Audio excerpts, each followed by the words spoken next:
Hey guys, Chris Herdner here. I've been tasked with giving a short tutorial on adding assessments into Mastery Connect. But to do that, you have to have successfully set up trackers in your Mastery Connect.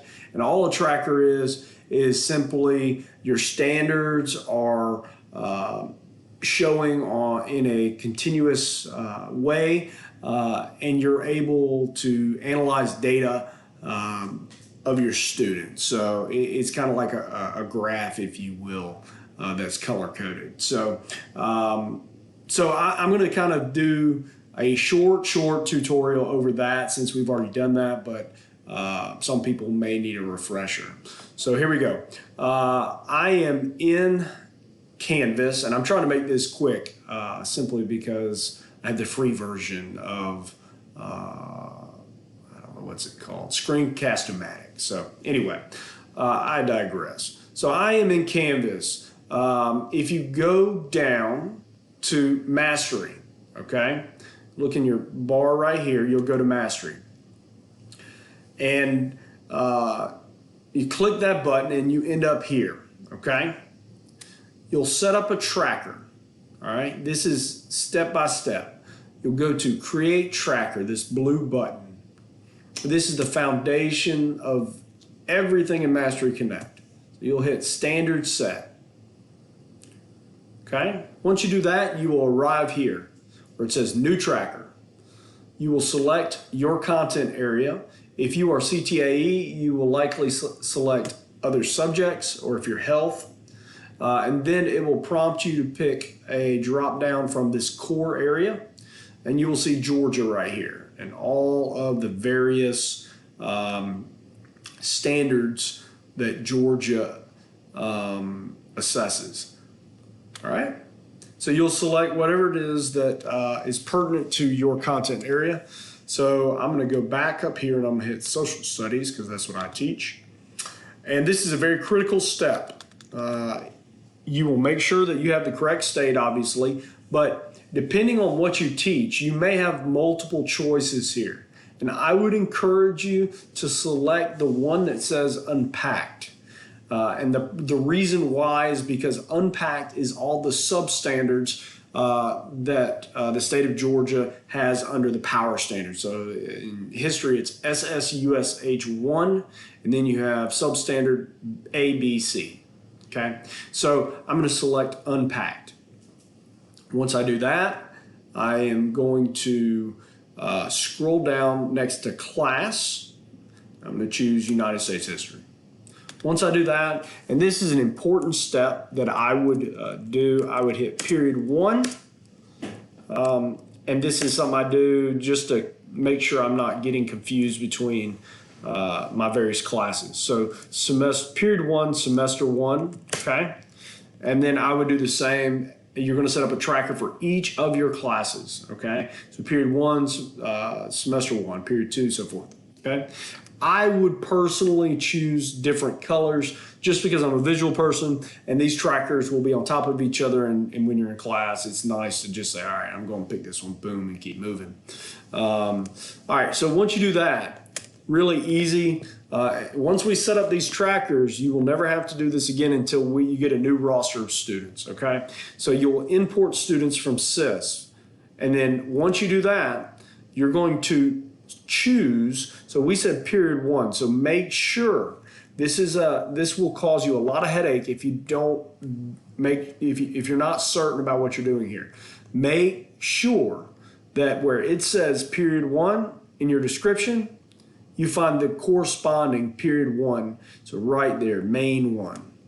Okay. Otherwise, your trackers are going to be will have the wrong students on them. So create tracker.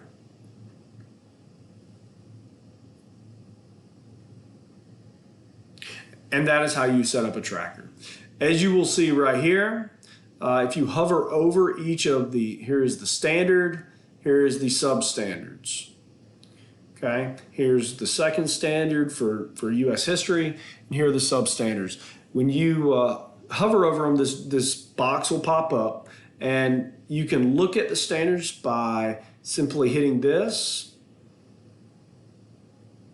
okay?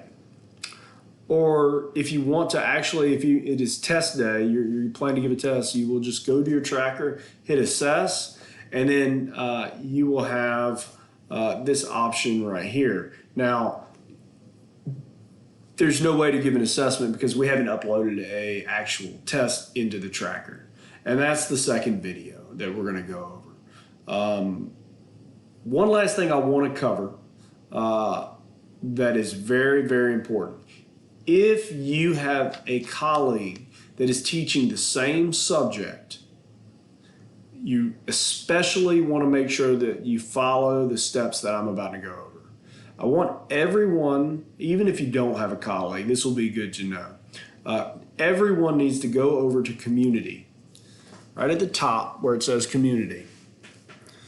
Now you can see all kinds of faces and so forth, people that most of these people you won't know. And I want you to do the following.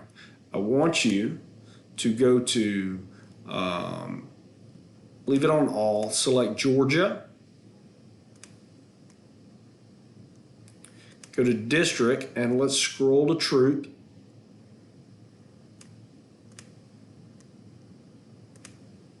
And go to here's all the schools here in Troup County that you can search through and see what teachers are using Mastery Connect. Callaway High School. And here are all the people that have registered to join Mastery Connect at our school, okay?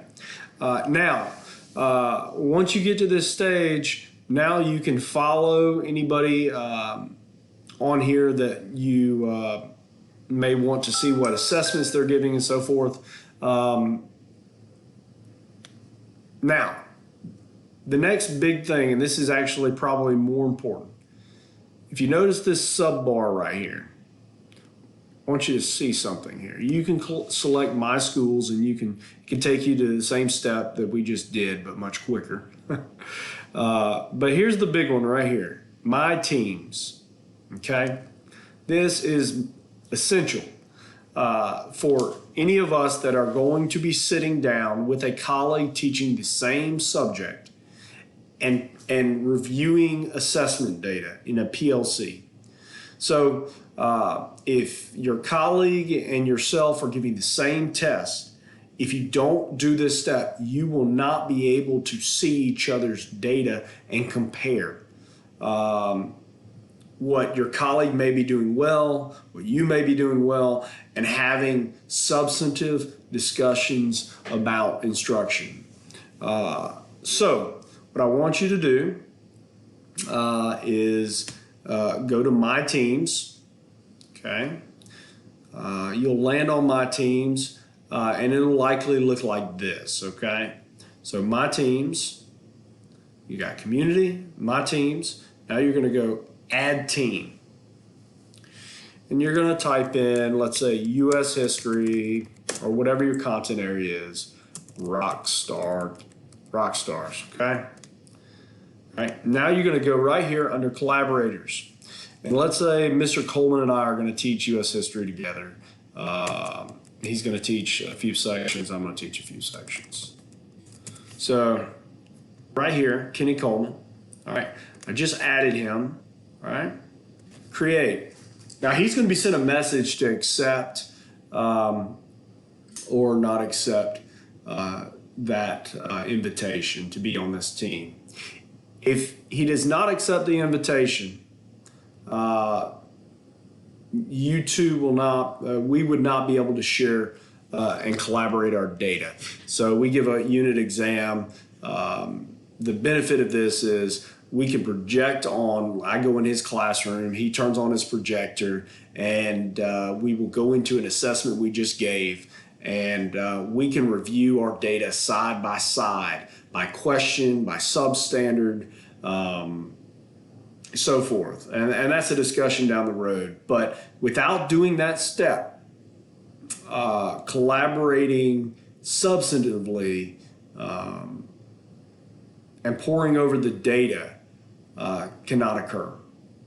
So make sure you take care of that step. If you have a colleague that you are supposed to be collaborating with.